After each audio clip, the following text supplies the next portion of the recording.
We're not meant to last.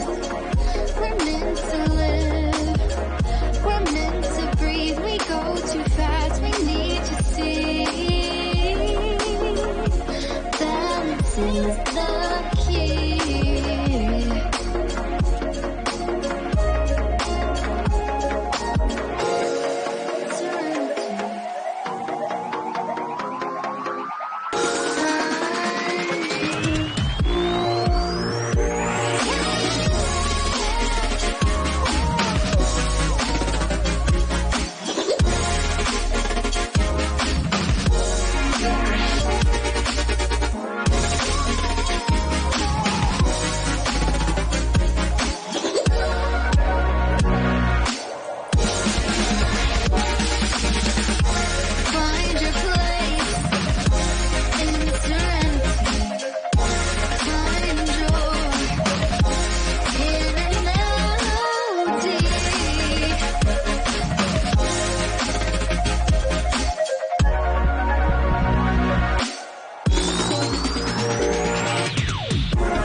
Friends of Roller Derby, welcome back to 5-on-5 media coverage of the 2019 edition of the Thin Air Throwdown, hosted here in Longmont, Colorado, jointly hosted by the Boulder County Bombers and Denver Roller Derby.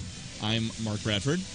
And I'm Leah Davidson. We'll be bringing you this. This is Game 5 of the bracket, I believe, featuring the winner of Game 4 versus the loser of Game 3, which works out to be the Oklahoma Victory Dolls taking on the 10th Mountain Roller Dolls down from Eagle, Colorado.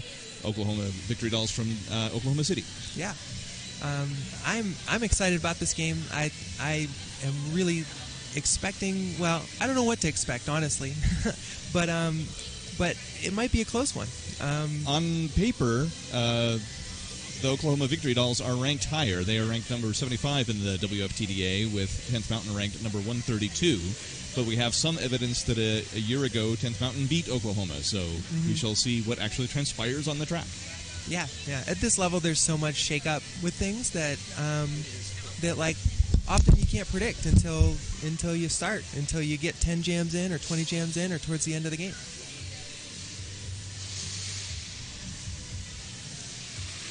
So let's quickly run through the rosters we're doing here.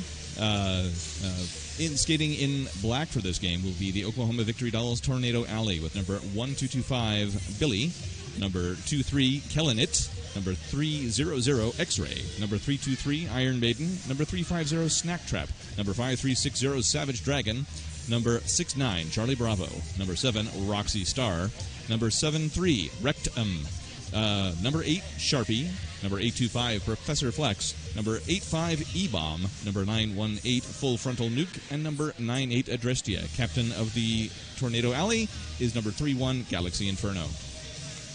And the 10th Mountain Roller Dolls are number 1 Pink Flamingo, number 108 Zen Blaster, 16 She's So Whack, 256 Meg My Day, 31 Little Debbie Smack Cake, 34 Push-Up Brawl, 38 Diane Grenade, 777 Frostbiter, 802 Lemon Crusher, 81 Vicious Kitty, 9 Shell on Wheels, and 911 Lil Ninja.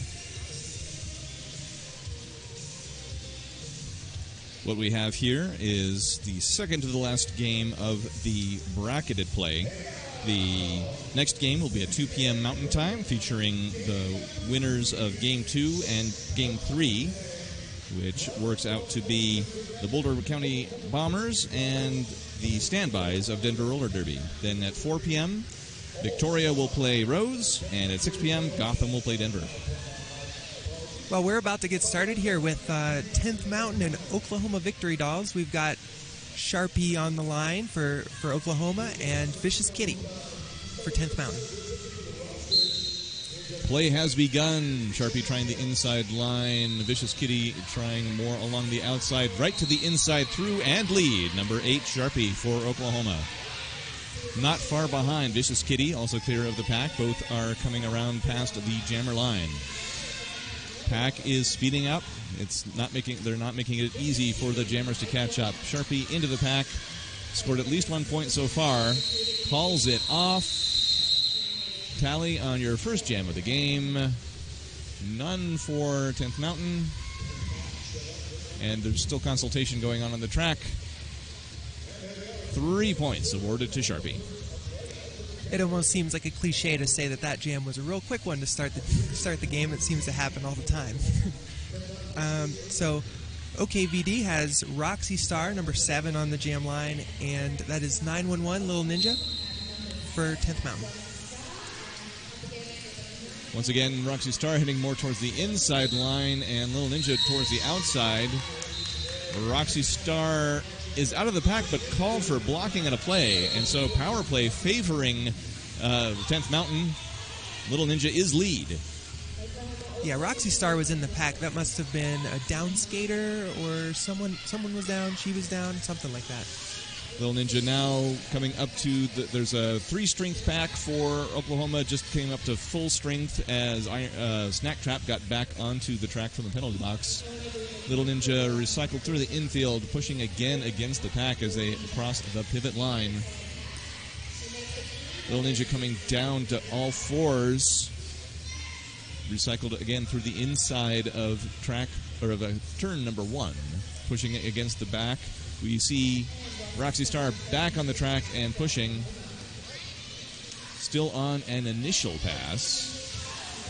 Little Ninja completes a scoring pass, and that's 4. So after a second jam, 10th Mountain vaulting into the lead by a point, Little Ninja now coming around for a second pass. Star pass to number 85, E-Bomb by Oklahoma Victory Dolls. Little Ninja and E-Bomb neck and neck. Points for Little Ninja, taking 10th Mountain to 8. Does not call it. Both jammers back into the pack for more.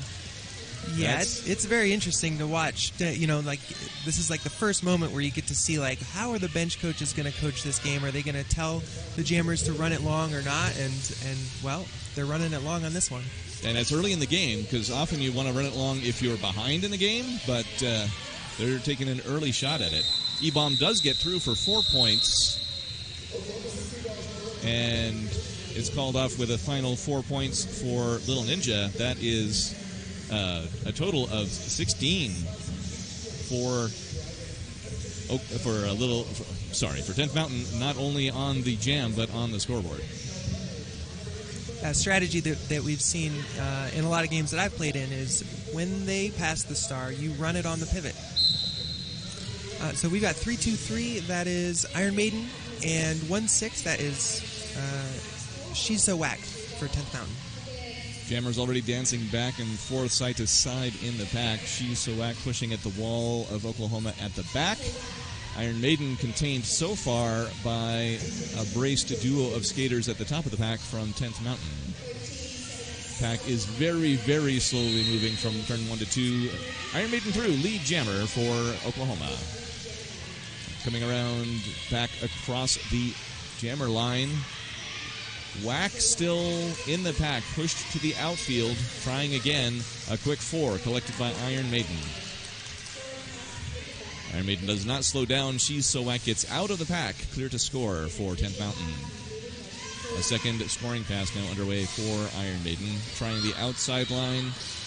Strong 4-wall at the top of the pack by 10th Mountain. Iron Maiden goes down on the floor, calls it off, picks up 2 more points, 6 on the jam.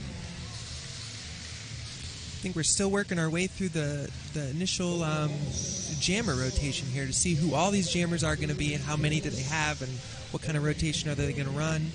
We have 108 Zen for 10th Mountain and 98, that's Addie or Adrestia.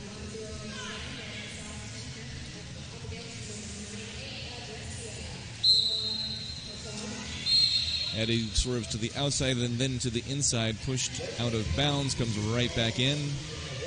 10th Mountain's pivot is in the penalty box. Addie with surges on the inside line, through for lead. Zen Blaster still contained by a braced tripod of Oklahoma, anchored by E-Bomb. A 4-point pass for Addie on the inside line. That will be enough to put Oklahoma into the lead. Another push on the inside, swerves to the outside, back to the inside, up on toe stops. A 4-point pass for Addie, who keeps skating. Apparently, Oklahoma would like to put a little daylight between themselves and 10th Mountain. Zen Blaster pushed to the outfield of turn 4. A little slow back on her skates, but is back up. Addie called for a back block. Power play now, favoring 10th Mountain, and we're going to go the 2 minutes, of which nearly a minute remain. Yeah, that is not something that Zen Blaster wanted to do, and promptly passed that star. To number 38, Diane Grenade. So power play favoring 10th Mountain. Diane Grenade goes to the outside, picks up 4. Adrestia now standing in the penalty box, poised to return. Diane Grenade coming around for another scoring pass. Pack moves into turn number 2. Into the pack, Resistance. Right now it is Flex, followed by E-Bomb.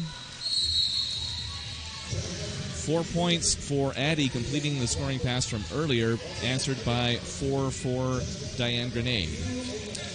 We have E-Bomb going off the high block to the S1 helmet's penalty box. So that's, there's 3 Oklahoma Victory Dolls. Well, one of them's in the queue now. Well, let's see what the outcome of that one was as the jam time expired just as...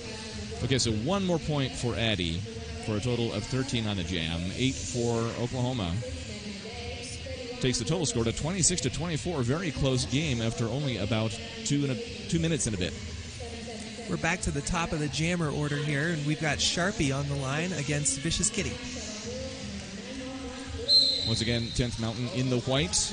In the black are the Oklahoma Victory Dolls Tornado Alley. Through quickly, Vicious Kitty, lead jammer.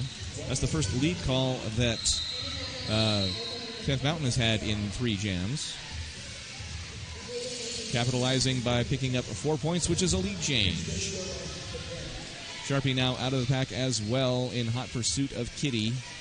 Both jammers coming around to the pack. And Kitty seeming to want to run it long as both jammers are through for 4 points apiece. Well, it's a feast for jammers with 2 blockers each in the S1 helmet's penalty box right now. So we're going to try it again with a 2-on-2 pack. Sharpie headed now to the penalty box. Power play favoring 10th Mountain. I have to shout out the penalty box officials over there are just, well, all the officials are winning this jam right now. So 12 points so far on the jam for Oklahoma Victory for 10th Mountain. That becomes 16 points, which ties the second jam where they put 16 on the board and now exceeds it as Kitty, on advice from the sidelines, calls it off. Total of 20 points on that jam. Were there any residual points for Sharpie? An official timeout being called, stopping the clock at 21 minutes and 1 second. So far on the scoreboard, I should say the Death and Glory scoreboard, see only the 4 points initially awarded to Sharpie.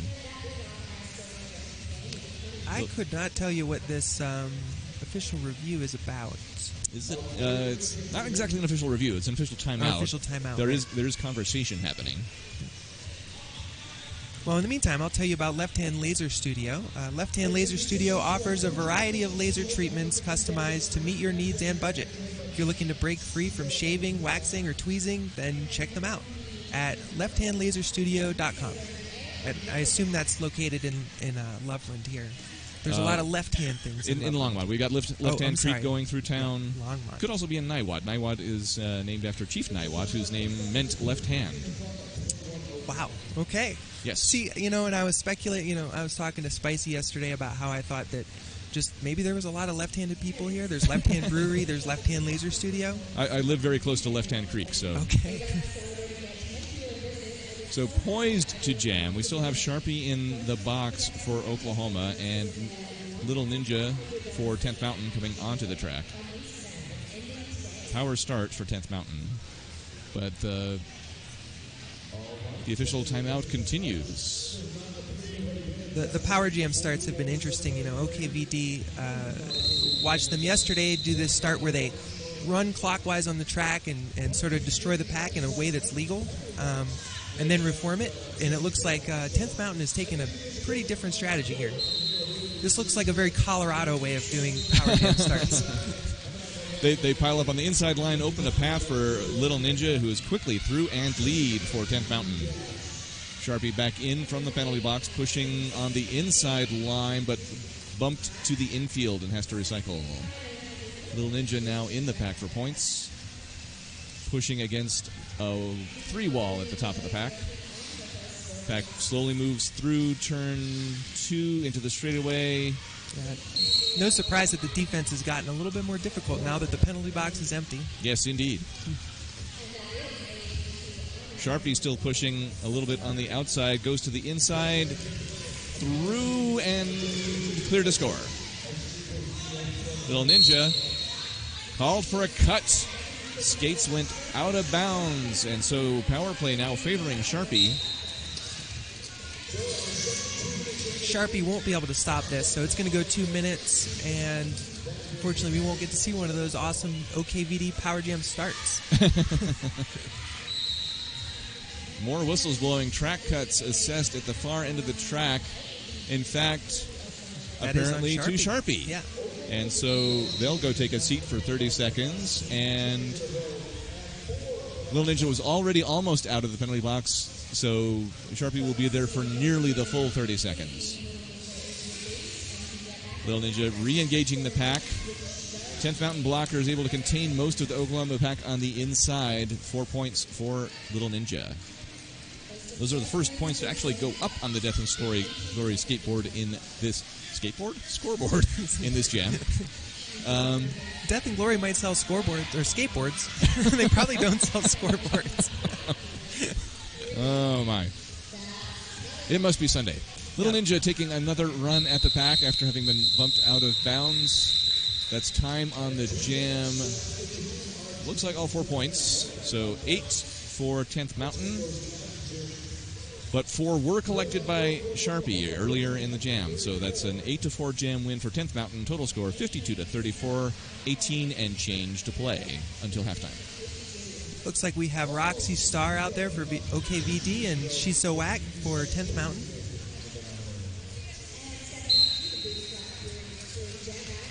Whack going right up the inside line, lead jammer for 10th Mountain. That was some beautiful offense right there. Roxy Star pushing at the front, trying again on the inside line, but looks like Pink is anchoring the defense.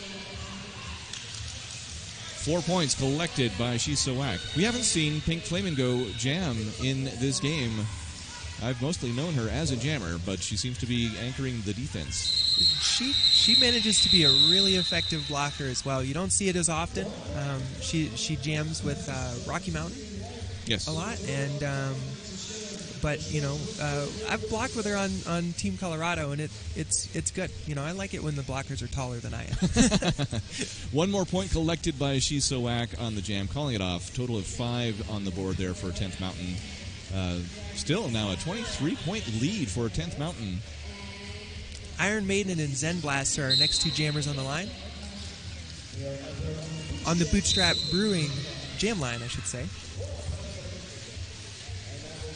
Bootstrap has a couple of tasting rooms, one of them right here in Longmont. Through on the inside lines, and Blaster lead jammer, and that's 4 in a row for 10th Mountain. Number 23, Kellenit, was sent to the penalty box. I didn't see the penalty, but that is the pivot. So they're lacking a pivot, not going to be able to pass it for the moment.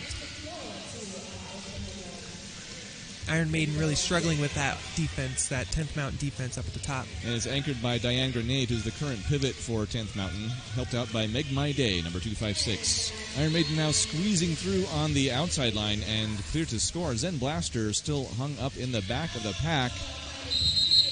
Calling it off now with 4 points.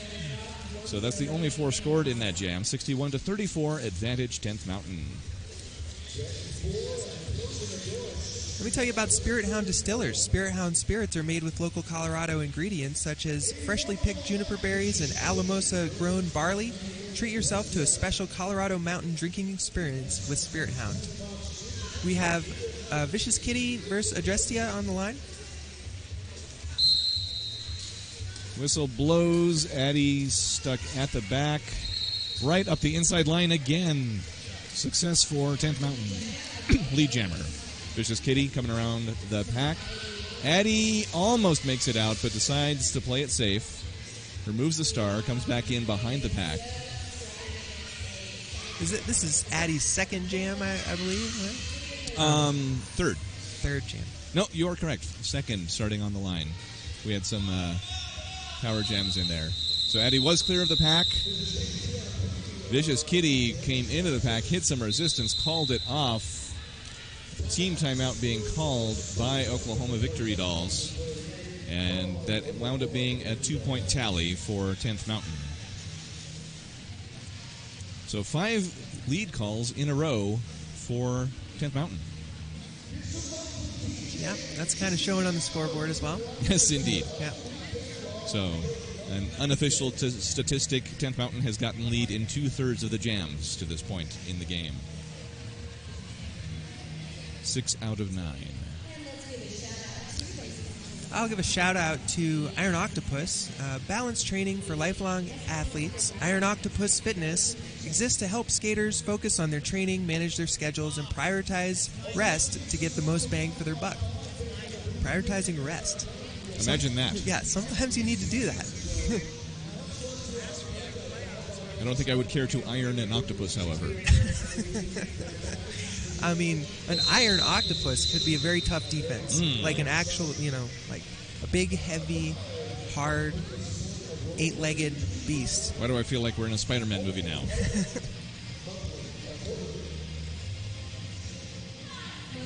Sharpie on the line against Little Ninja.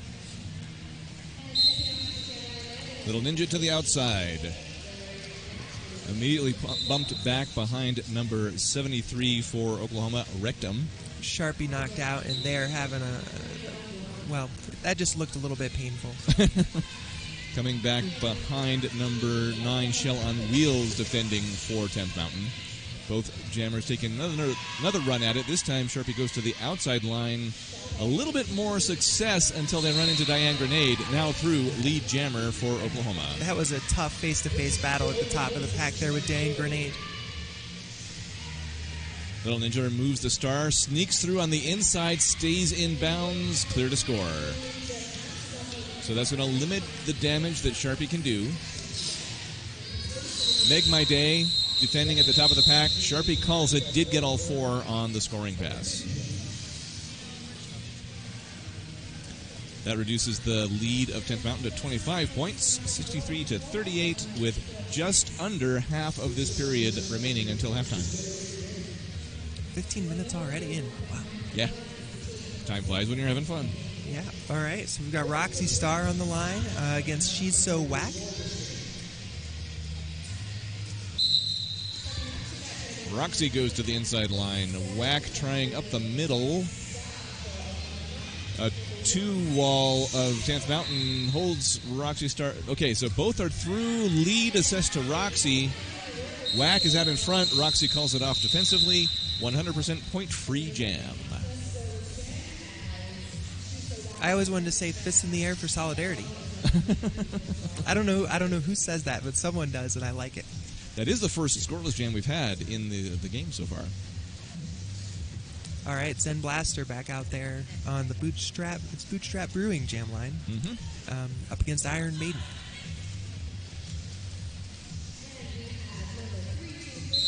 Tenth Mountain shorthanded by 2 blockers. Iron Maiden trying to capitalize on that. Make My Day standing in the penalty box. Whistles blowing at the far side of the pack, but everyone's behind other people. That is an awesome penalty kill there by 10th Mountain to have only 2 blockers out there, and OKVD sent offense, and they still withstood it and kept that jammer in there. And allowed Zen Blaster to get through for lead for 10th Mountain, and a quick pass on the inside line for 4 points. Ooh, that was close, but it looks like Iron Maiden managed to keep her skates in bounds and is through the pack, clear to score. That is such a great feeling when you can get lead and get points when you're down 4-2. In fact, that's the second scoring pass for Zen Blaster before calling it off, so 8 points altogether on the jam. 10th Mountain has almost doubled up on Oklahoma. Timeout, a team timeout, or is that official review? That is an official review being called by 10th Mountain. Stops the clock at 12 minutes and 15 seconds in the first period. I'm not surprised they're calling that official review. So that dance on the edge of the track there by the OKVD jammer was right in front of the 10th Mountain bench. Their coaches all saw it. The skaters saw it. They thought it was questionable. I am not at all surprised to hear you voice that opinion, because I might share that opinion. I thought so. So yeah, that was a narrow one, shall we say? But ultimately, it's up to what the officials see and decide. So we'll stay tuned for the outcome. Yeah, I think doesn't matter. We'll deliver the outcome and the review to us and tell us what happened. But Let's thank our Pivot Line sponsor, Skate Rats Pivot Line. They're a specialty skate shop that carries everything you won't find in the mall shops or most skate shops. They cater to roller derby and old school skateboarding, so if you're looking for roller skates, safety gear, or reissued and hard to find skateboards, check them out in downtown Loveland, a little ways north of Longmont, where we are right now. I get them confused. I've been here for 4 years, and I still am like, I can't keep them apart. Yeah, well, there's other L towns as well, such as Littleton and Lakewood. Yeah. We used to live in Lakewood. Mm-hmm. I almost drove to, where are we right now? We're in Longmont? Yes. I almost drove to the other place. Oh, that's in 2 weeks. Oh, you almost drove to Loveland. Yeah, I almost drove to Loveland because I just thought it was at the Budweiser Event Center. Oh, my. Yeah. Yes. So in 2 weeks, Denver Roller Derby is hosting the B-Team Championships. But then the week after that, the Men's Roller Derby Association Championships will be in Lakewood. So right. I will be announcing at that one as well. Yeah, and JRDA Champs was in Loveland. Yes. Right. Official review now stretching into its into its third minute. Well, we have time to talk about S1 Helmet Company. The S1 Lifer helmet, best fit plus best protection equals made for roller derby. Get a lifer, be a lifer. They are our penalty box sponsors this weekend. I'll also remind everybody that coming up after this game will be the gold medal game for the bracketed tournament that's taking place this weekend. That's at 2 p.m. Mountain Time. It'll feature the winner of Game 2, which was the Boulder County Bombers, co-hosts of the tournament, taking on the winner of Game 3, which is the Denver Roller Derby Standbys. That'll be good. Then at 4 p.m., the Victorian Roller Derby League, all the way from Melbourne, Australia, will be taking on the Rose City Rollers, who have come down from Portland, Oregon. And at 6 p.m., the other co-hosts, Denver Roller Derby's Mile High Club, will be playing the All-Stars of Gotham Girls Roller Derby, and I will be helping to bring that game to you, and I'm really looking forward to it. I will not be helping. I'll be watching, and which is a bummer because I've been out with a concussion. I would love to be playing in that game, but I'm sure they would love to have you. I hope so. And it's been great to have an opportunity to announce. I was actually planning on announcing before I knew I was going to be injured for this tournament. I was planning on announcing some of these earlier games, or I at least just talked about it, and then Chad Kilsky just kind of made it happen. Well, welcome to the Club of Announcers. Yeah, thanks. If I recall correctly, is this your second game on the microphone? Yes. Yeah, first game on broadcast. Yeah, I did my first game on House yesterday. It's been interesting. I feel like I should do a one of us chant. Always room for more on the microphone. I've been sort of trying to work my way around all of the derby jobs. I feel like I've done so many different things in a game. I've NSO'd and I've officiated and I've skated and I've coached. And I still need to be a photographer and a DJ. So we did not hear the official outcome of the official review, but the result is that Sharpie is starting in the penalty box and Vicious Kitty is starting on the jammer line. And already out. Through for lead. That was a difficult situation for OKVD. There was one blocker on the track, and it's a power jam. But the S1 helmet's penalty box is emptying, so OKVD's situation getting a little better. No, actually, a couple standing there in the penalty box, including, let's see, Iron Maiden coming out onto the track, wearing the star for Oklahoma. So Vicious Kitty has collected 4 points already and is on another scoring pass. Iron Maiden through the pack, clear to score for Oklahoma. Kitty calls it off with 4 additional points, total of 8 on the jam. Not too much damage considering the starting down blockers and without a jammer. Okay, that's been adjusted to, I see, 7 points on the scoreboard rather than 8, so I must have misinterpreted that second pass. Nevertheless, a 78-38 lead for 10th Mountain. We're looking at Little Ninja versus Adrestia on the line. Addie goes to the inside. So I'm informed that the jammer going to the penalty box was due to a forearm call in the previous jam, unrelated to the official review. That is interesting. It's amazing how that yeah. Coming through, lead jammer is Addie on this one, already racking up a scoring pass for Oklahoma. That breaks a 4-jam scoring drought for the Victory Dolls. Yeah, Addie's starting to pick up some momentum. I watched yesterday's game. I produced yesterday's game with OKVD, and I was watching Addie just, racking up a lot of points, and went out of the game with like a kind of a strange, I don't know, it was a hit that looked pretty painful, and she took herself off the track and out of the room. I noticed honestly. that, and she did not skate in the second period. Yeah, but I'm glad to see that she's back and starting to pick up some momentum in this game. And in fact, collecting 8 points, calling it off, setting up the next jam. So this is another OKVD power start. We'll see what they do. I think I know what they're going to do. Sharpie's on the line. And Diane Grenade is in the box. Until that last jam, Sharpie was the leading scorer for Oklahoma, but now Addie eclipsed that. However, Sharpie gets another shot at it right here. Lead jammer for Oklahoma.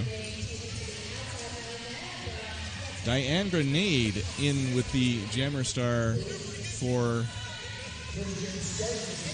10th Mountain and in scoring position. 4 more collected by Sharpie, calling it off. Sharpie and Addie doing a great job trying to bring this game back into contention. Not that it's out of contention. I mean, it's really early. But 28 points is reachable when you still have an entire period of derby ahead of you. We're down to about 8.5 remaining in period number 1. We have Zen Blaster out on the line against Roxy Star.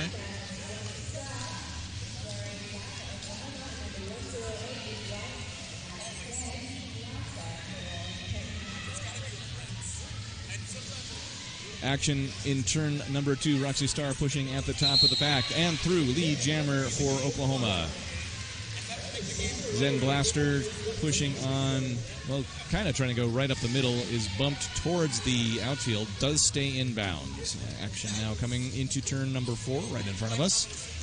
Zen Blaster has passed the star to Diane Grenade.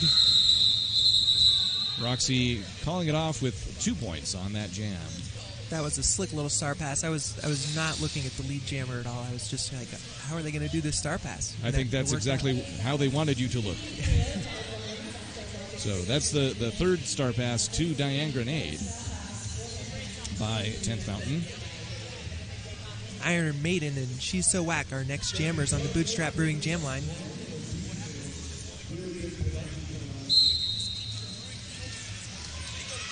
Whack tries the inside line.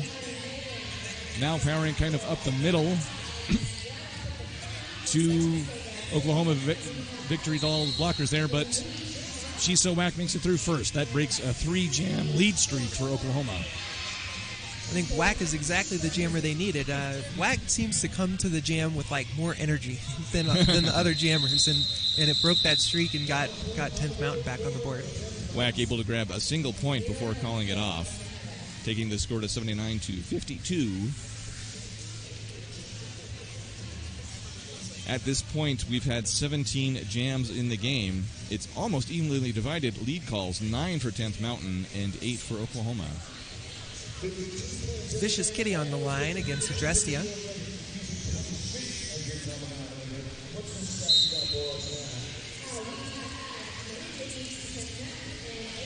Addie trying the outside line, going to the inside through first. Lead jammer, that makes 2 in a row. Or no, it's back to ping-ponging back and forth. Star pass by 10th Mountain very rapidly. Is that again to Diane Grenade? It is. Diane Grenade having a very active first half. Addie into the pack. whistles blow. The jam is called off with a single point for Oklahoma. I want to shout out the You Can Play nonprofit. You Can Play is a Denver-based international nonprofit that promotes LGBTQ inclusion in sports. Their major partnerships include the NHL and the MLS. Check them out at youcanplayproject.org. So Addy finished that jam in the penalty box. Little Ninja with a power start going again to the inside line. This is the battle of the power jam starts so far. Twirling, attempting to get through, but called on a cut. We're going to swap out jammers in the penalty box. That was Oklahoma's 5th jammer penalty there on Addy, who returns now in a power play. Addy sprinted out of that penalty box. I don't think I've seen a jammer come out that fast at any level. Usually they come out and they're like, oh, let's see what's going to happen. I'm going to just and Addy just sprinted at it. Well, it worked because through the pack, Leary and lead jammer, and now on a scoring pass already. Little Ninja also out of the penalty box through the pack and clear to score for 10th Mountain. So control belongs to Addy, who falls to the track, calls off the jam, picked up 3 on the jam. So 56 now for Oklahoma and 79 for 10th Mountain with under 5 minutes until halftime. That all happened so fast I didn't even realize that Addy could have gotten lead. Yes. She got lead. She did. I was like, wait, she was in the box. Okay, she got lead. It's still a thing. Yeah. Zen Blaster and Sharpie the jammers for this next one, but we're going to see a team timeout called by Oklahoma. That is is it an official review? It is. So that stops the clock at 4 minutes and 11 seconds. 300 Suns is head over heels in love with Longmont, Colorado, and the 300 days of sun we enjoy each year. The brewery offers a wide selection of craft beers and a comfortable tasting room that inspires good conversation with good friends. Now, I was stoked about the 300 days of sunshine when I moved here to Colorado. It is part of our climate. It's kind of a big deal. Although this year has been kind of a wet year. It has, but when you've been in Colorado for a while, you learn to appreciate any kind of precipitation. Yes. We need the moisture. Yeah. And it was really green during the spring, and this 300 days of sun has managed to turn everything brown again. Yeah, it does that. Yeah. Well, now we're on the cusp of aspen season, as we like to call it, as the trees in the high country turn gold. So let me check my highly unofficial statistics. I see the current high scorer in the game as Vicious Kitty with 29 points, while for Oklahoma, Addy has 25.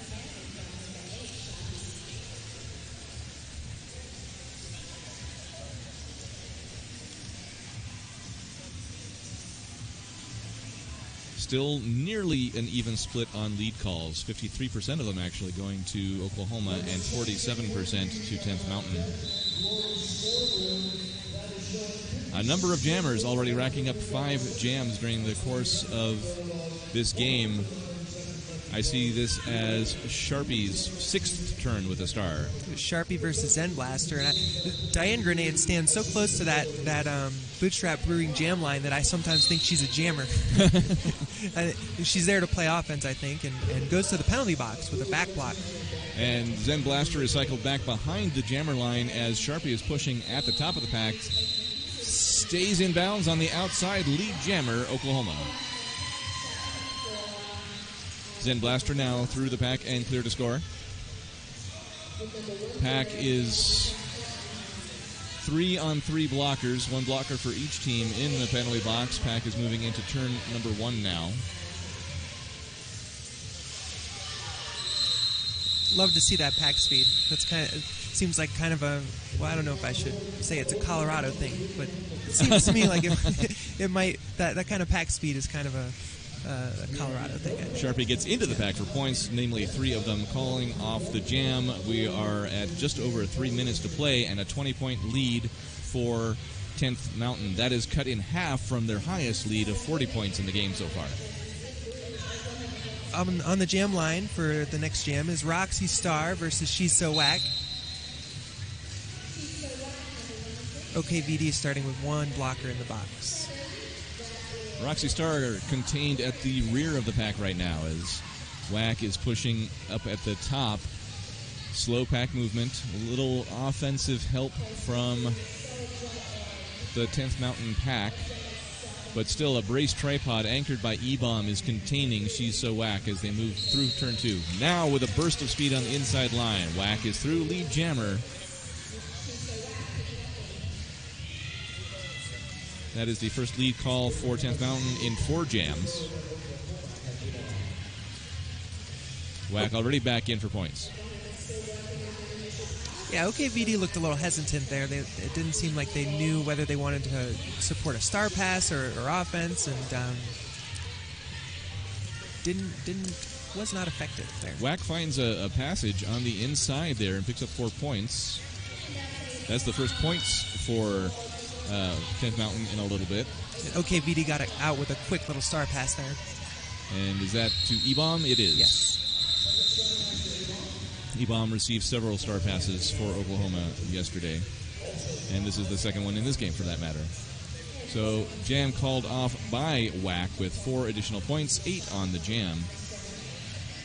87-59. This next jam could be our last one as we are down to under a minute and a half on the first period clock. And to do this jam, which might be the last one, Vicious Kitty. Well, maybe Vicious Kitty and Iron Maiden, but we'll see what happens. Yes, an official timeout has stopped the clock at a minute and 19 seconds. Quite a few stoppages in this game so far.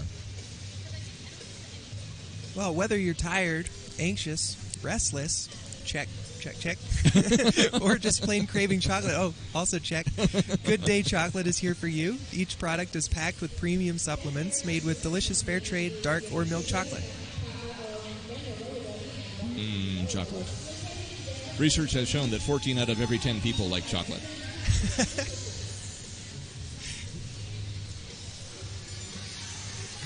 Research has probably shown that a lot of people are stressed and anxious and restless too.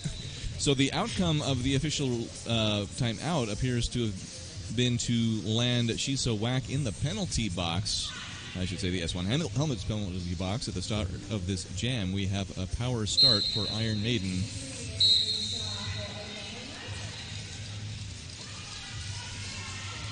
OKVD did not do their patented power jam start, but it worked out anyway. Yes.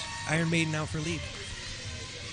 And still with some time to jam unopposed on the track, coming around to the pack, which is in turn 1, testing the outside and then the inside. 2 defenders now, Diane Grenade and Meg My Day. They push Iron Maiden to the infield. She spins and is out. 4 points for Oklahoma.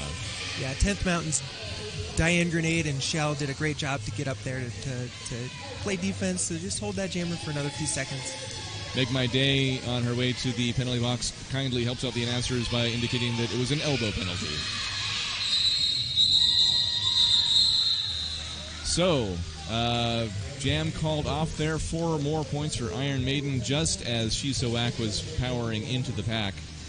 8-0 on that jam. Still a few seconds on the period clock, but nobody is calling time out. So unless somebody does, we're going to go into halftime. And that's exactly what did or didn't happen, depending on how you want to call it. So we're going to go into intermission with still that 20-point lead for 10th Mountain. It's been surging, kind of rotating between about 20 and about 28 points for the entire second half of the first period of play. Yeah, it's been interesting. I didn't know what kind of score differential to expect, whether it would be close or whether it would be kind of a blowout, and I'm pleasantly surprised. Although we had that score that we had seen, yes, where it was pretty close. Yes. And I think it was 10th Mountain had won that game? Yes. Yeah. If that game actually existed, which we cannot confirm, but yes. Yeah, it's amazing how consistent derby scores can be sometimes. And a few unofficial statistics here from the first period.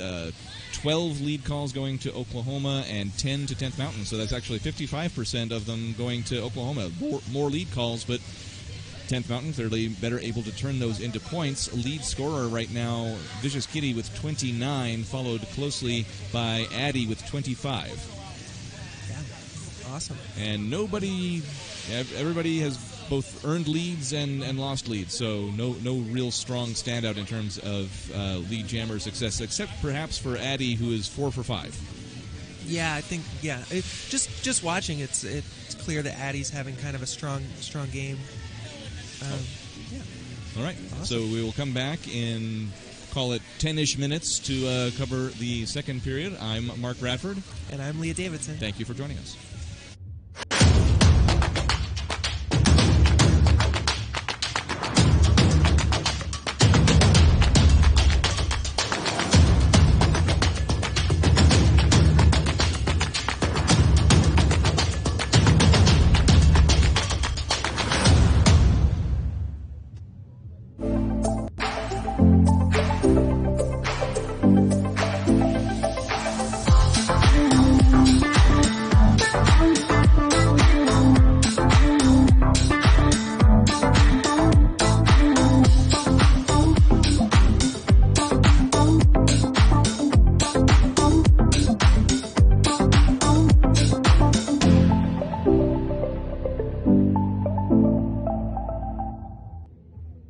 Did you know that by the time I'm 14, I'm twice as likely to drop out of sports as a boy my age? Playing roller derby has helped me overcome anxiety, Helped me to be more outgoing at school, get more self-confident, and feel good about myself. and Girls on Track wants to help more girls like me have a chance to succeed. by improving access to junior roller derby. Help Girls on Track break down barriers so girls like us can break down walls. Learn more, get involved, and donate at girlsontrackfoundation.org. This is the totally redesigned Lifer Visor helmet from S1. Featuring our patented fusion foam, this helmet has the impact protection you've come to expect from an S1 helmet and is both multiple impact and high impact certified. Our new custom visor is made with a high impact polycarbonate lens, which is optically correct and features our patented cover catcher, which allows for multiple covers to be worn with easy on-off. The outside lens has an anti-scratch coating, while the inside has an anti-fog coating.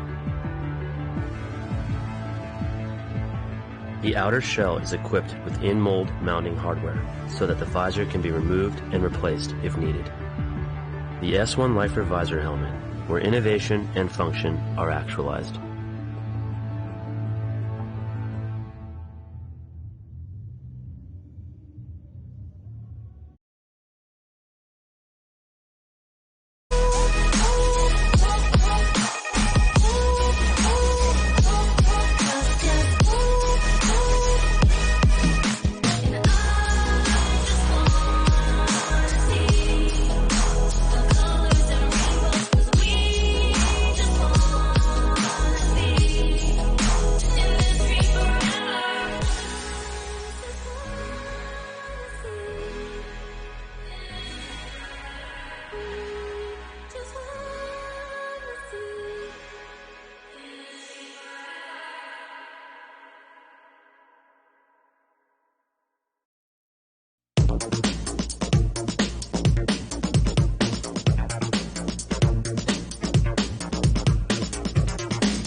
Friends of Roller Derby, welcome back to 5-on-5 media coverage of the 2019 Thin Air Throwdown here at the Boulder County Fairgrounds in Longmont, Colorado, co-hosted by the Boulder County Bombers and Denver Roller Derby. I'm Mark Bradford. And I'm Leah Davidson. And we're very glad to be bringing you this game between the Oklahoma Victory Dolls Tornado Alley and the 10th Mountain Roller Dolls All-Stars. As you can see, 20-point lead right now for 10th Mountain to 87 to 67. This would not be predicted by the current WFTDA ranking of these two teams. Right. And particularly, this is 10th Mountain's reward for having won the first game of the day is to play in the second game of the day. So they're actually coming off of back-to-back skating here. They do have a little bit of an advantage because based in Eagle, Colorado, they're the only team that has actually come down in altitude to get here. So yeah. So Oklahoma, I'm sure, has come up in altitude, and it can be difficult to play in 2 games in a row. Sometimes, though, you practice longer than 2 hours. True. So it's not necessarily the worst thing. Although games are often harder than practice. So I welcome Leah to the announcing profession, if you can call it that, although I can't really say we get paid for this for the most time, but this is your second game on the mic.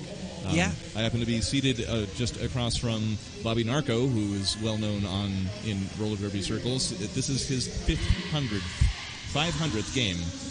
Yes. So I have no idea how many games I have called because I've been doing it for 13 years and I never kept track, but it is some hundreds, I guess. Yeah, it's cool. I met Bobby Narco Friday, and I was like, I don't know if I recognize. And then when he started talking on the mic, I was like, yeah. I've heard dozens of games called by Bobby Narco, I think. There you go. So before we get back, I'd like to talk about Derby Without Borders. Derby Without Borders is a charity project dedicated to smashing the barriers of accessibility to roller derby around the world. We provide leagues with coaching, support, and equipment. Derby Without Borders will have equipment donation booths at all WFTDA playoffs and champs this postseason, so bring your gently used gear. To find out how you can help, visit derbywithoutborders.org. There also are you can donate on the Twitch page. So if you're watching the Twitch stream, you can donate. You can get your name on that scroll at the bottom of the stream, and also just help out Derby worldwide, help more people skate. That's actually been a major issue in the sport. Is although that has spread to virtually every continent, the teams that are not in North America, or for that matter in Europe, do have a much more difficult time making it to events. So help where you can. Yeah, we're getting started here. So we've got Sharpie on the line against Vicious Kitty. Sharpie has been a workhorse jammer for Oklahoma.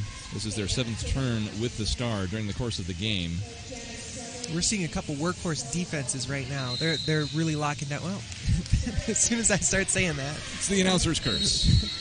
Vicious Kitty through first, lead jammer for 10th Mountain. It took nearly 30 seconds for that to happen.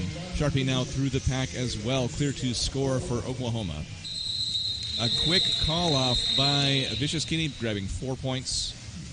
So 91 to 67 now on the scoreboard, under a minute coming off the period clock. Did Diane Grenade just foul out? She might have just...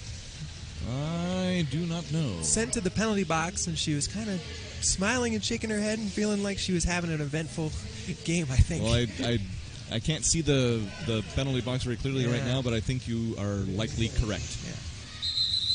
Yeah. A team timeout called by 10th Mountain, stopping the clock at just under 29 minutes to go in the game. So that might be to regroup or otherwise sort things out. I can now see that Diane Grenade is not sitting in the penalty box at this moment. Right, she's been replaced, and I saw Diane Grenade skate off to the locker room. Already then.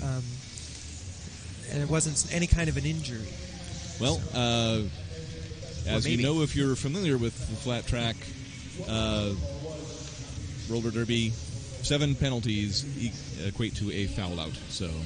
And we've seen a few collected by Diane so far in the game. Yeah, and that's what I mean when I say she's had an eventful, kind of active game. She's just like she took probably 3-star passes. Yes. And has just been all over the track. And sometimes when you're that active and that visible, you get all those penalties. And she didn't look too upset about it. That concludes the team timeout for Roxy Star to jam against Little Ninja.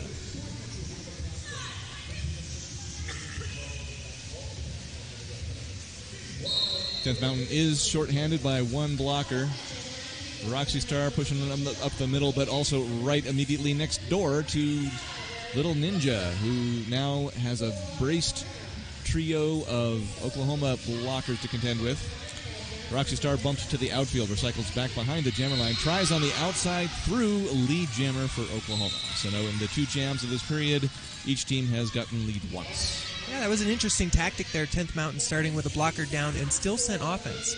And it almost worked, but didn't. Power play now favoring Oklahoma as Little Ninja heads to the penalty box for a high block. So unopposed on the track, Roxy Star pushing, gets past number 34, push-up brawl, last line of defense for 10th Mountain. 4 points for Tornado Alley. That brings the score gap back down to 20 points, but Roxy Star coming around to reduce that further. Push-up brawl again, the last line of defense, joined by Pink Flamingo. Pink clearly trying to avoid forearm penalties by holding her arms back.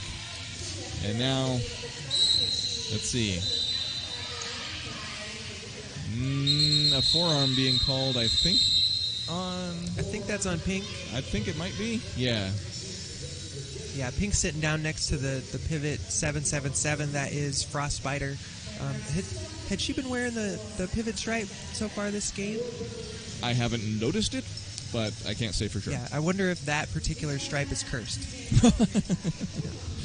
At any rate, 8 points collected by Oklahoma, and that drops the lead for 10th Mountain to 16 points, which is the lowest it has been since the 5th jam of the game. Adressia getting a quick lead against Zen Blaster. So it seems like Oklahoma had a good halftime conversation as Addie now lead jammer, clear to score. Zen Blaster is through the pack and able to score.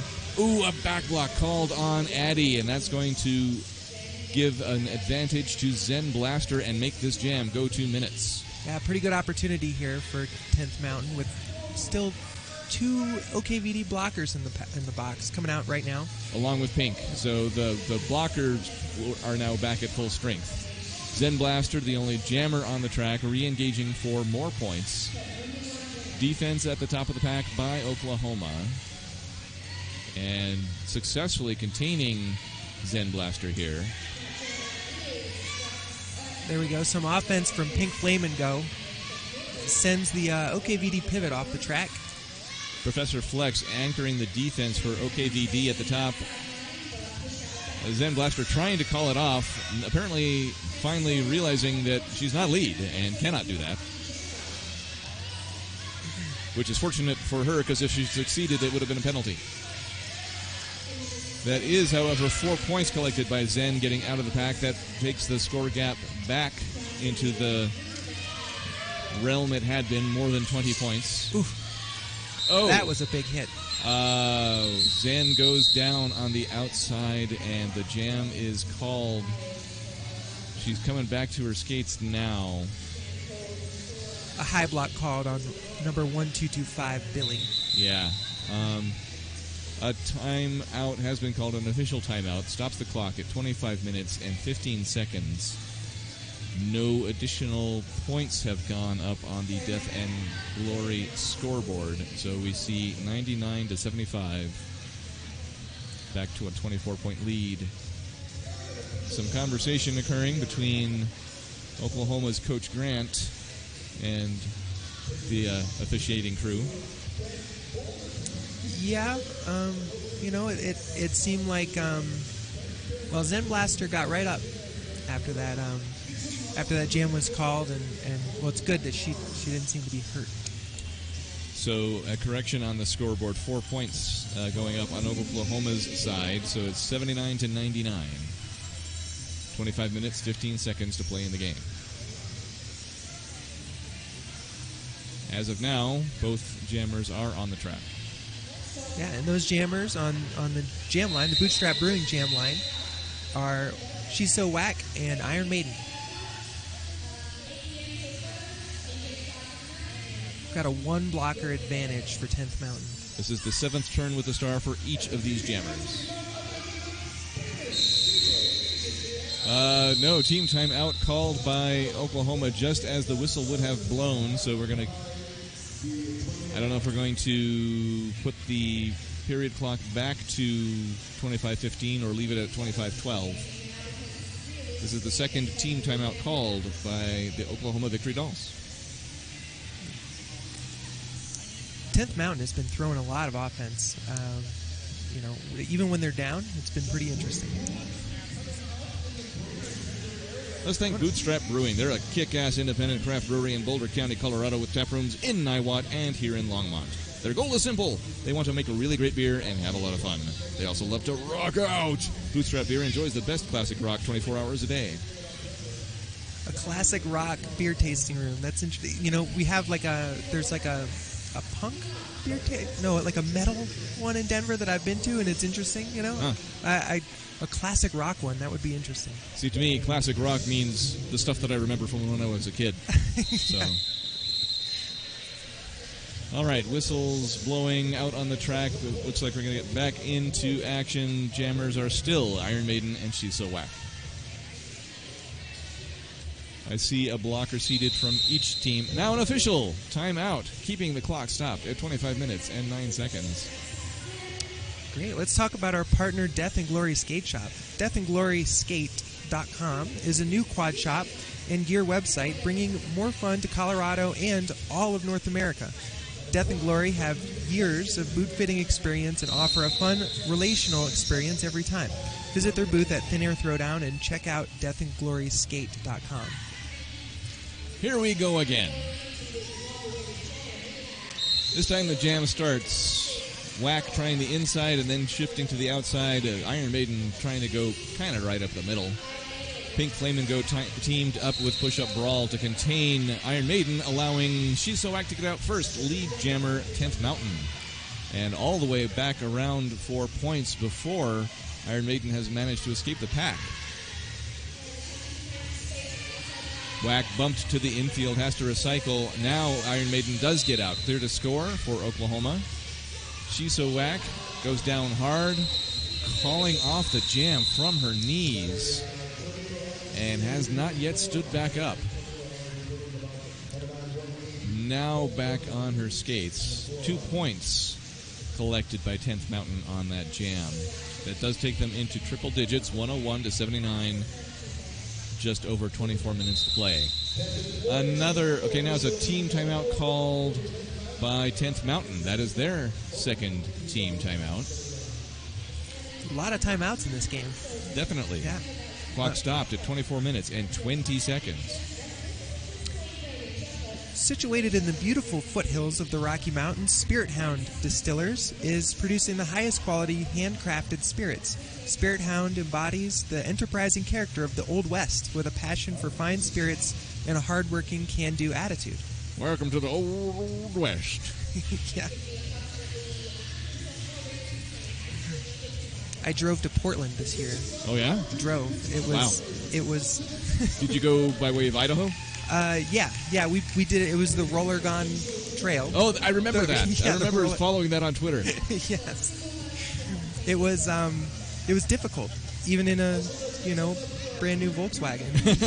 I don't know how you would just do it. watch out for the dysentery. In a covered wagon, that would be horrible. Yeah.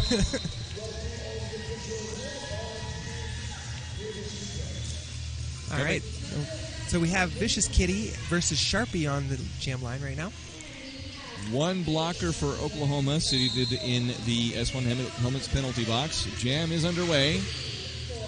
Kitty trying the outside and shifting to the inside, succeeding in getting through. Lead jammer for 10th Mountain. Sharpie still dealing with the 10th Mountain defense.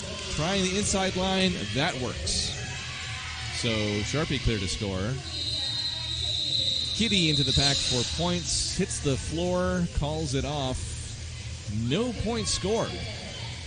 So apparently Kitty not able to pass any blockers by the hips, which is the criterion for scoring. Score differential stays at 22 points, 101-79. 23 and a half to play. They're just working to keep this score differential like almost the same throughout the whole game. It has wavered between 20 and 40 points, mostly between 20 and 30 for most of the game at this point. Jam has started, and Roxy Star is on the jam line against Ninja. Ninja held at the back of the pack, manages to squeak past Rectum. I see number 918, Full Frontal Nuke, making some space. But going to the outside, Ninja is successful. Lead jammer for 10th Mountain. Frostbiter just saying no to the opposing jammer there. Like, it's so nice when you get lead and then you knock the opposing jammer off the track at almost the same time. Pink doing it again. 4 points for Ninja on that pass through the pack. Roxy Star has removed the star, but not yet made it out of the pack. Big hit, pushing Ninja into the outfield. Star pass now to number 85, E-Bomb, the frequent recipient of star passes for Oklahoma. Track cut assessed to Little Ninja, giving a power play to Oklahoma. But E-Bomb is not the jammer? E-Bomb... That's kind of what I'm getting here. I think they sent the original jammer to the box. So that was not a successful star pass, because E-Bomb has removed the star. Right, so the original jammer is that Iron Maiden sitting in the box as a blocker? No, it was Roxy Star. Oh, Roxy Star. So E-Bomb holding the star in her hand. Little Ninja back in, completes the scoring pass for 4 points.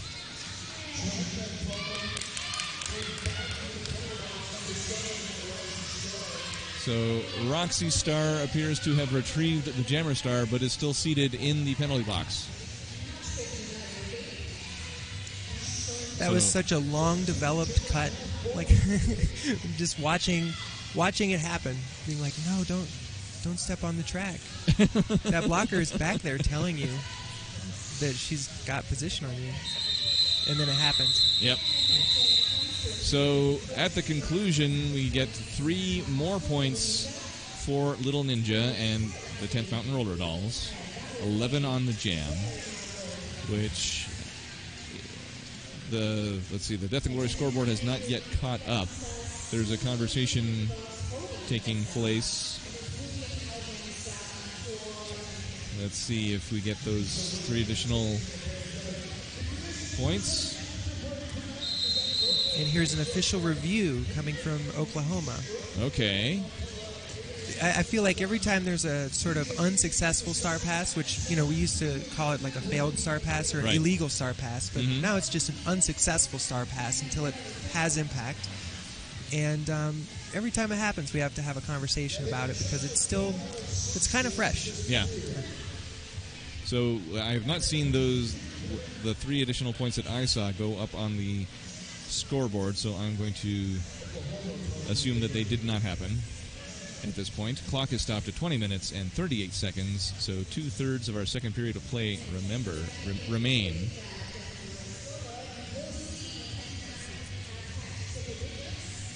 Body breakdown and movement and nutrition. Patrice Blue Jackson.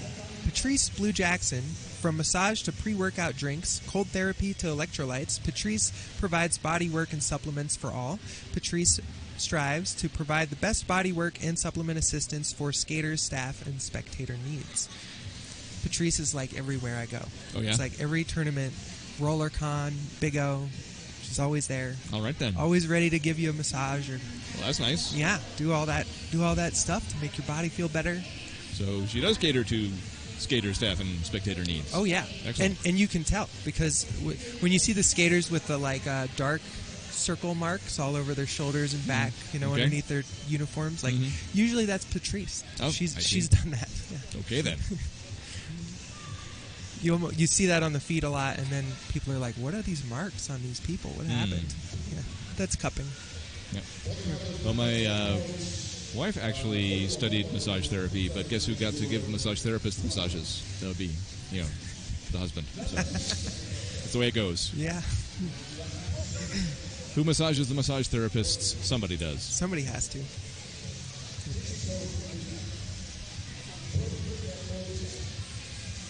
As things stand, She's So Whack is poised with the Jammer Star. And Roxy Star in the S1 helmet's penalty box with a star on her S1 helmet. Indeed.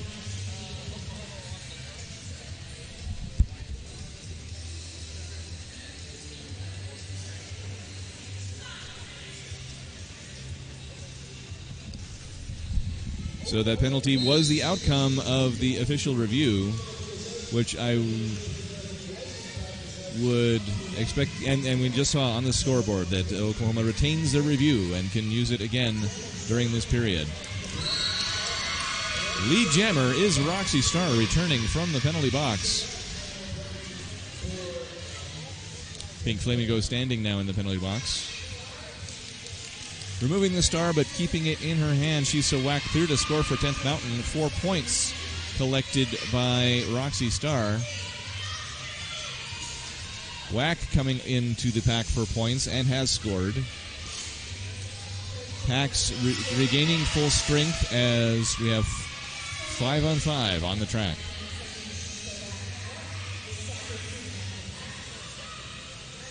This is the first scoring pass for 10th Mountain.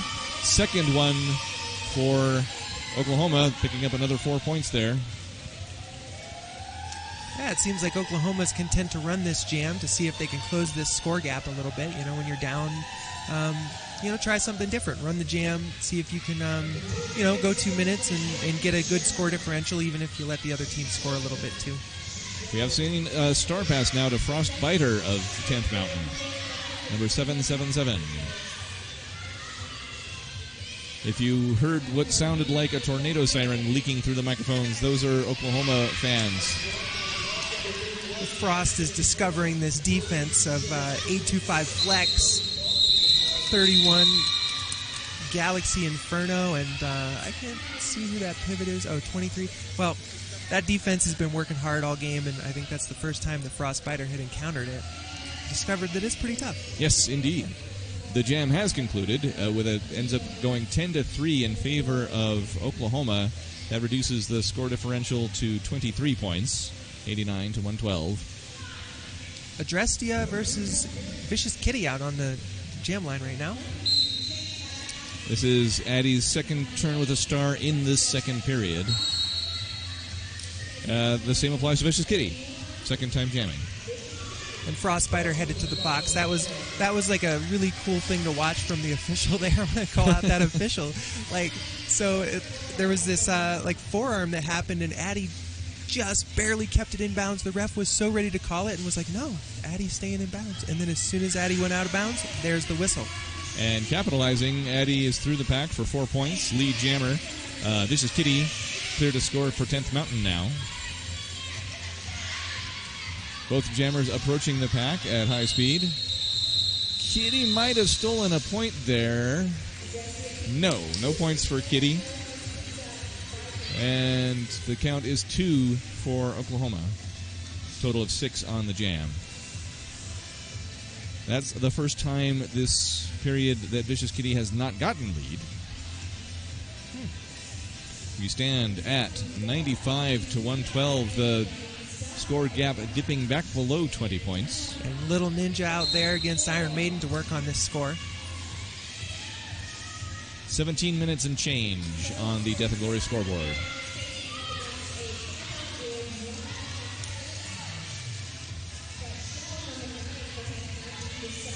Action is all within the pack, moving into turn number 1. Yeah, it's amazing what 4 blockers will do for your defense. Ninja, the first one through. Lead jammer for 10th Mountain. coming after back-to-back lead calls that had gone to Oklahoma. Ooh, and a cut call on Iron Maiden, putting her in the penalty box. Power play favoring Little Ninja. Did I just see Ninja remove the star? The star came off at least. I suppose that's what happened. I was watching the 10th Mountain bench, and they reacted as if Little Ninja might have taken that star off when she was lead. Well, she's got it back on right now, but if you have removed it yourself, then you lose lead. Is there a penalty being issued? Okay, so it's almost moot because being penalized, Little Ninja definitely is no longer lead. Yes. And kind of gingerly sitting down in the S1 Helmets penalty box.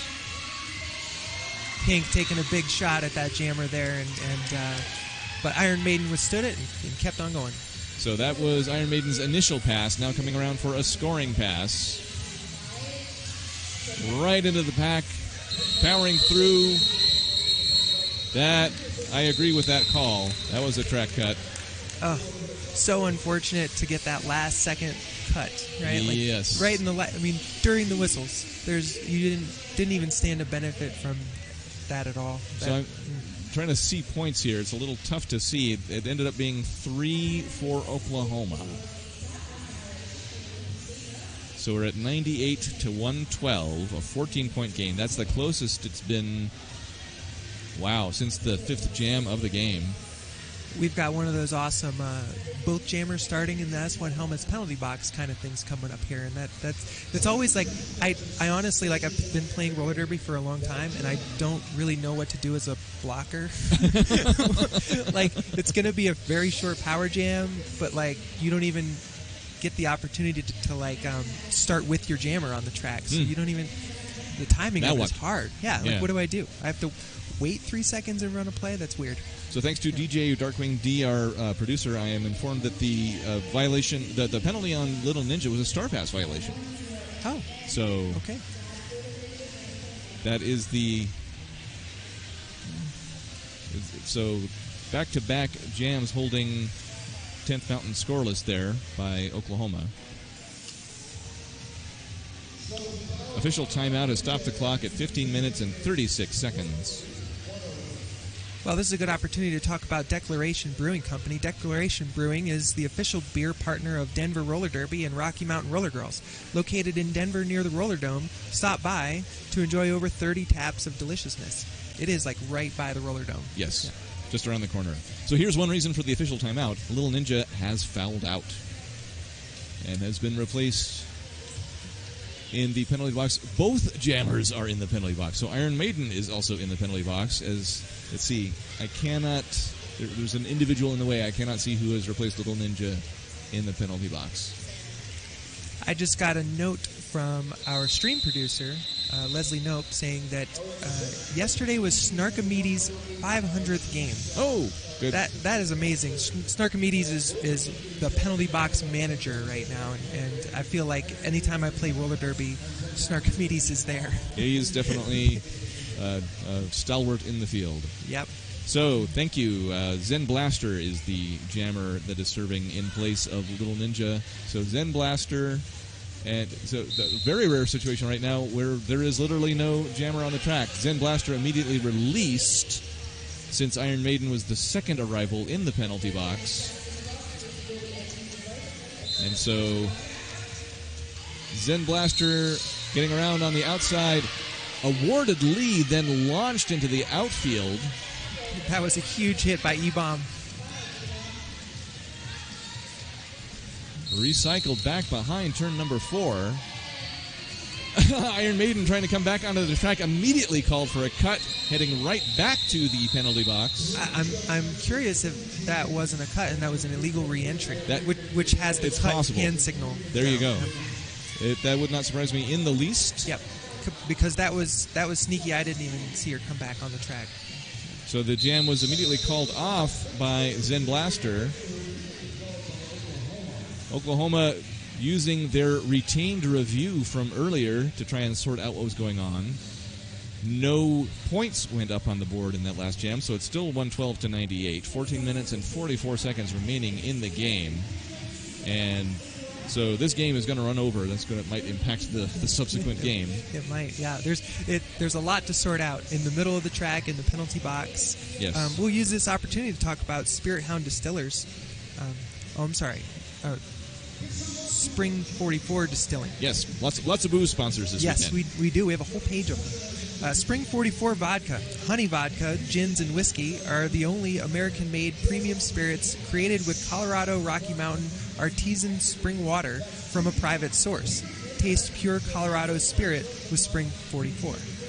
So if most of our sponsors are either skate gear or booze, what does that say about roller derby? Don't drink and skate, folks. Yes, I endorse that advice. Yeah. So we are speculating that Oklahoma might be seeking a high block call because the players were calling for one on the track. However, it boils down to what the officials saw or failed to see. And if you're drinking and watching roller derby, maybe, there's been a lot of official reviews. I don't know how the drinking game works. It's evolved over the years. There hasn't been too many lead changes, but, the official reviews and timeouts might have caught you up. Yeah. So as things have fallen out, we have She's So Whack jamming for 10th Mountain on the jammer line on the track, while Iron Maiden is seated in the S1 Helmets penalty box. Through and lead, She's So Whack. Sharpie out there blocking as the pivot and laid the smack down there on She's So Whack. Yeah, so Whack was awarded lead and seemed to be out of the pack, but then was held up for a few additional seconds. And now is coming around for a scoring pass. Yeah, I think Sharpie's out there just to grab this star from their jammer. Well, I think that would be pretty effective. Yeah. However, She's a Whack does have time to put some points on the board.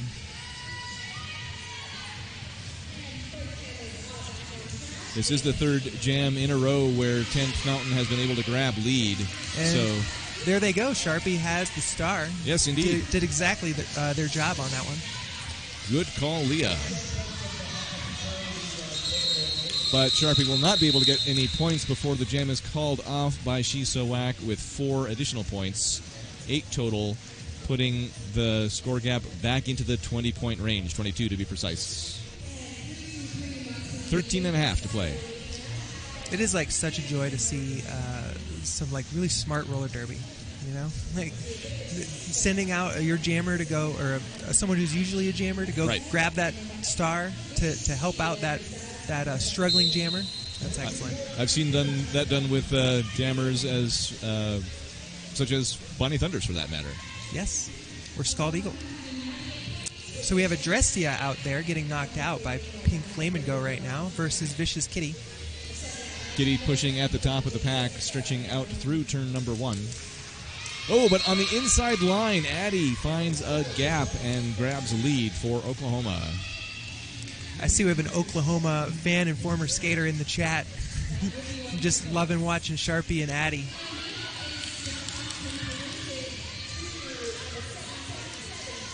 That was a really clever, high knees, sort of tiptoe down the inside line by Addy. Star pass by 10th Mountain to Frostbiter, number 777. Still in the pack. 4 points for Addy. Falling off the jam. 4 points had been collected by 10th Mountain, so that ends up being an 8-4 jam win for Oklahoma. Score gap down to 18 points now. Triple digits for the Oklahoma Victory Dolls. 12 minutes to play. We're still just hovering around its 18-point lead. Is my math right? Yes. I swear I'm an engineer. It is 18 points. Yeah.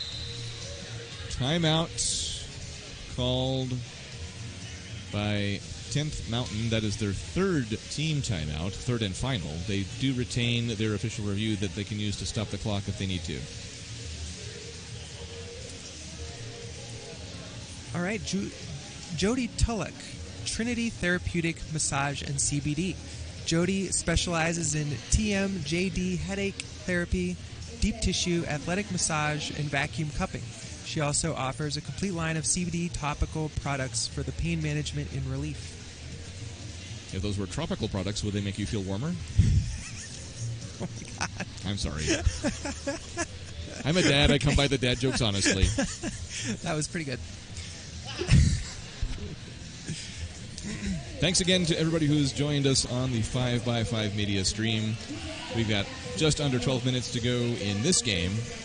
12 play minutes. The way things have been going, that might be a few more than 12 clock minutes. Yeah, well, I'm having fun, so they should use all their timeouts for official reviews, and we'll just keep going. Leah has spoken. Zen Blaster and Roxy Star jamming for, well, both teams, each team. Zen Blaster held up at the back of the pack. Roxy Star pushing at the top of the pack. Oklahoma is short one blocker. That might be part of the reason Zen Blasters made it through first, finding a gap on the inside. Lead jammer for 10th Mountain. Roxy Star has removed the star, is trying to pass it. That has not occurred.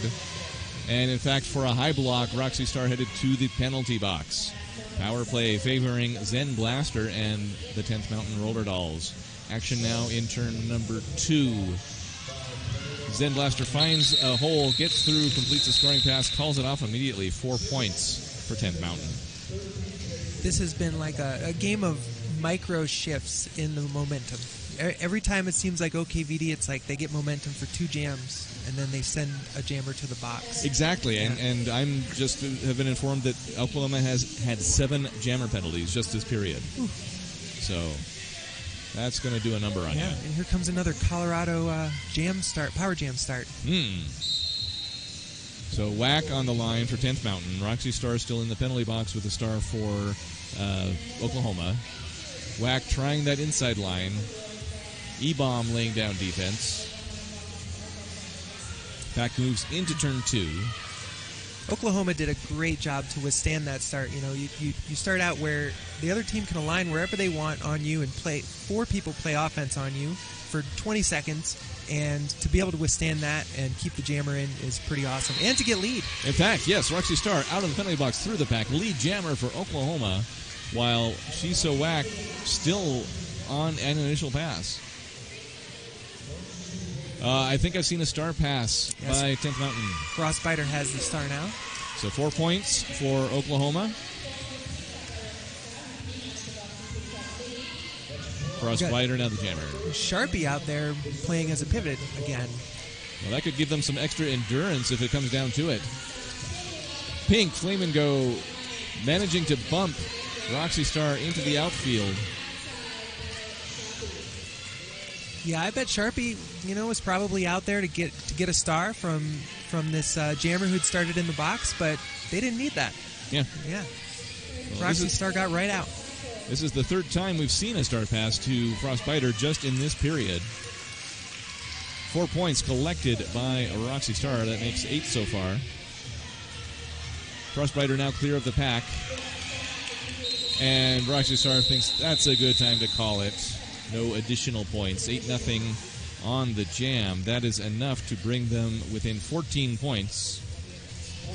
That's back to the minimum differential that the teams have had between them during the course of this period of play.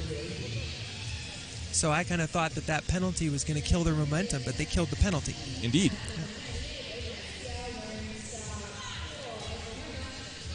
That's the 6th shutout jam for 10th Mountain in this period. Vicious Kitty jamming against Adrestia. Addie fighting a tough 10th Mountain defense. Pink gave everything to try to get Addie off the track, and it didn't work. Pink now trying to chase down Addie. Not successful. Lead jammer is Adrestia, number 9-8 for and a 10th Oklahoma. Mountain jammer penalty. Ooh, yes. So power play favoring Oklahoma. This is their chance to dip that point differential down below 14. This is the 4th jammer penalty in this period for 10th Mountain. Meg My Day is managing to shut down Addie right now. Well, Meg My Day made that really difficult for Addie to get through and get those 4 points on that pass. So that drops the score down to 10 points, which is the lowest been since the very beginning of the game. The 10th Mountain Pack waiting for Addie's arrival. Goes to the inside. Squeezes through. No. Call. That's a forearm. No, the forearm was on the blocker. So okay. So 4 Addie points is like, for are you Addie. sure? Calls it off. Succeeds. So that's 8 points. Now it's a 6-point game. Except 3 points had been snuck at the end of that jam by 10th Mountain. So it's not. It is now a 9-point game. Still, the first time it's been down in single digits since the beginning of the game. Sharpie back out on the line against Little Ninja. Wait, I thought Little Ninja filed out. Little Ninja's... I guess not. So Little Ninja was replaced in the penalty box, is that right? That's what I At one thought. point a few jams ago. It might have just been an injury or a malfunction. That could be. With However, with equipment. Yeah. Sharpie is through, lead jammer, and able to inflict some damage. This is the Oklahoma fans are doing the tornado siren here in the venue. 4-point pass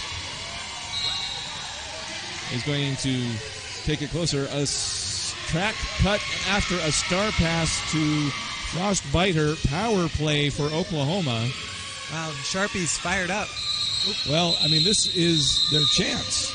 2 more points. So that's 6 points off the score gap. It's a 3-point game, 131 to 128. Correction on the scoreboard to 127. So 127 to 131, 4-point game. That's a single scoring pass. Under 6 minutes on the clock. Official review called by 10th Mountain. Yeah, that's a good use of that official review. I don't know if it's just as a timeout. I mean, you have to ask to get your jammer out of the box. Yeah. Whatever it was, it didn't happen. Yeah. Go in there and tell them it didn't happen. I can dig it. I don't even know how. Just whatever took place, no. Yeah. So. I mean, you get to the point where there's only 5 minutes left. There probably won't be a more critical moment than getting your jammer out of the box with 5 minutes left, and you've got a 4-point lead. Exactly. Yeah. So at the very, very beginning of this game, Oklahoma scored first. 10th Mountain came back. Oklahoma scored again and took the lead briefly. Ever since then, it has been 10th Mountain in the lead. But down at the end of the game here, it's the announcer cliche. It's anybody's game. But it really is. It really is. Yeah. So the most points collected during this period, the second period of play, which, as we see, Oklahoma is winning a little bit, that has been Roxy Starr picking up 32 points during the course of play in the second period here. And we see that poised for the next jam, number 323 Iron Maiden. Let me see if I can find out what happened. Well, I'm going to be really interested to see what OKVD does here with this jam start. Are they going to do that running clockwise start, and is 10th Mountain ready for it? You know, sometimes you have these plays that you do that might only work once because they're kind of surprising, and then after that they don't work. Because people are looking for it. Yeah, but we'll see if they try it again, and if 10th Mountain's ready, if they're going to make sure that they keep the pack, because that's the most important thing. I mean, when it's your job to block the jammer, you've got to keep that pack. Yeah. Even if the other team runs clockwise away from you, you've got to send someone to make sure that there's still a pack. Your instincts were correct, Leah. 10th Mountain was challenging the cut call. It was upheld. The review is being lost. So only Oklahoma can stop the clock, and that only once for the remainder of the 5 minutes and 44 seconds on the period clock.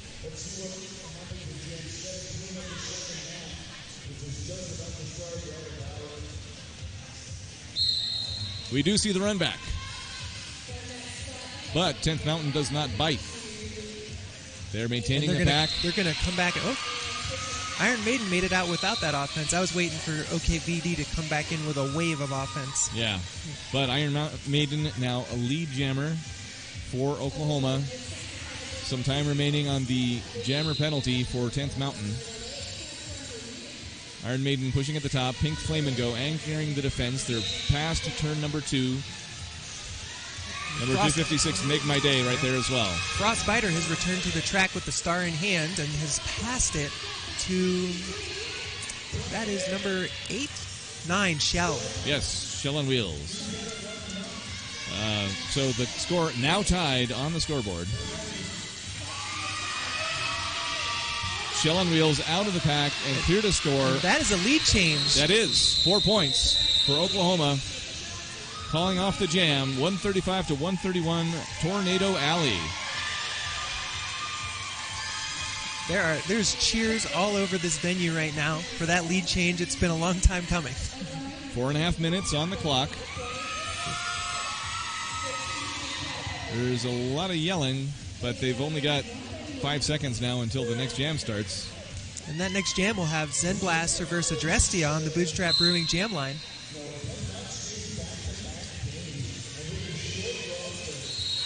Addy through first, lead jammer for Oklahoma. They want to protect their 4-point lead. Zen Blaster pushing into turn number 1, still on an initial pass. Packing a little bit stretched out. Going to the air. Addy lands it. 4 points for Oklahoma. A huge wave of 10th Mountain offense comes in, but OKVD manages to withstand that and keep the jammer and keep Zen Blaster stuck in that pack. This is the 5th lead call in a row for Oklahoma as they put on this late game surge. Addy went through the turn 3 and 4 just with a skate on the tape almost the whole time. Manages to keep it in bounds. Well, and gaining 8 points by it, and now coming around for 4 more if that can happen again. Zen Blaster has removed the star and is trying to pass it. That has not yet occurred. It is Frostbiter who has the pivot stripe for 10th Mountain. Oh, now it has happened. Frostbiter clear to score. 4 more points for Addy. So that's 12 on the jam so far. And jam called off. Very smart by Oklahoma to wait as long as possible to call that jam off. Now that they have the lead, they're not used to it, but they did the right thing there. 16-point lead now. So not out of reach for 10th Mountain, but a clear shift of momentum to Oklahoma with 2.5 minutes to go in the game. Yeah, Addy went out there and made a statement there. So we have Sharpie and Vicious Kitty on the line. So Addy now the lead scorer in the game with 63 points, 38 of them in this second period. Oh, a cut is called on Sharpie. They head to the S1 Helmets penalty box. Vicious Kitty pushing on the inside line, makes it through. Not lead. I think Kitty might have removed the star. So this is going to be a 2-minute jam, which will take us almost to the end of the game. Not quite. Wow. But only Oklahoma can stop the clock. That is critical. That is critical. So Oklahoma's going to want to use that timeout if they're behind, they'll use it. If they're ahead, they won't. Yes. That's 4 points for Vicious Kitty on that pass. Both pivot and jammer for Oklahoma coming back in from the penalty box. 4 more for Kitty. Ooh. E-Bomb doing some work to get Sharpie through the pack there. Make My Day bumping Sharpie into the outfield and is called for a penalty. Meg was hoping that would result in a cutting penalty on Sharpie. Sharpie clear to score. Kitty with 4 points, which is not enough to close the gap. Yeah. 30 seconds remaining in the jam. Sharpie getting points. That's 4. It's hard to keep my eyes off this Death and Glory scoreboard right now. The way it's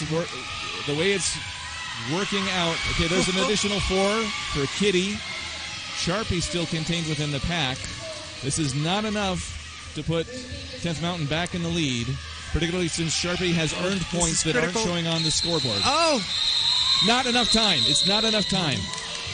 Because 4 for Sharpie and 4 for Kitty That 4-point apex jump was so critical right there. But it was the additional points for this. This is just like the ending of London versus Rose City in 2013. 10th Mountain had the momentum, was getting the points, but just did not have enough time for that final pass. Wow, that was like a cerebral last jam. Like just trying to follow all that stuff, sitting here watching it was difficult, but to play that game and to play that last jam must have been. And I think that's the only jam in which we had no lead jammer whatsoever. Neither of the jammers ever got lead. Yeah, the other 2-minute jams where a lead was lost. So pulling it out by 4 points, the Oklahoma Victory Dolls, Tornado Alley, squeaking the win over 10th Mountain in a thrilling finish here in Longmont, Colorado at the Boulder County Fairgrounds. Wow. Phew. Okay. Yeah, OKVD looks so happy right now. They're just a lot of that credit has to go to Addie, who has almost half of the points for Oklahoma. Followed, that's 63 on 10 jams, followed by Sharpie with 35 points. And on 10th Mountain side, 56 points picked up by Vicious Kitty, followed by Little Ninja with 32. Vicious Kitty, that must have been all second half. I feel like I don't think her stats were like that. Actually, it was pretty evenly split. Oh, really? I'm showing 29 in the first and 27 in the second. Okay, mad respect for that last jam. Just watching her fight to try to pull off that win. Almost made it, but just did not have enough time. Getting that apex jump at that last second, but it just wasn't enough. 10th Mountain taking their victory lap. You can see that virtually every clock stoppage has been used during the course of this game. Yes. So, man, that was a close one. Hope you enjoyed it watching at home. For 5on5 Media and the Boulder County Bombers and Denver Roller Derby here at Thin Air Throwdown 2019. I'm Mark Radford. And I'm Leah Davidson. We'll catch you again at the next game, which is scheduled for 2. It might be pushed back a little bit. Yeah, might be. Yeah. All right. So long. Bye.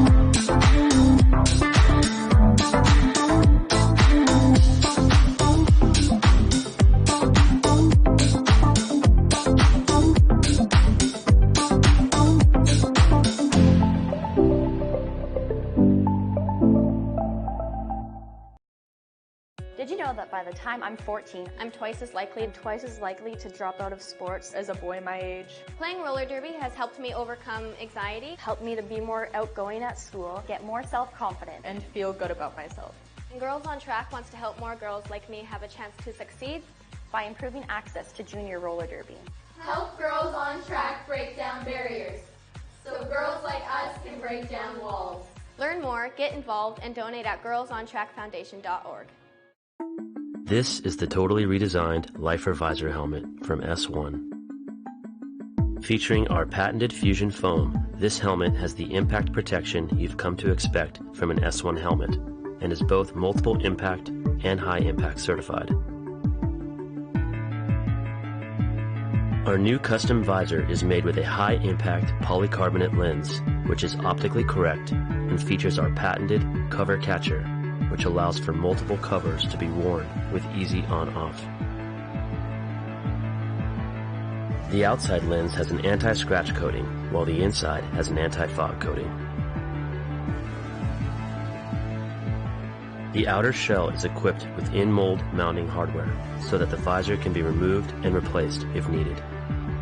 The S1 Lifer Visor helmet, where innovation and function are actualized.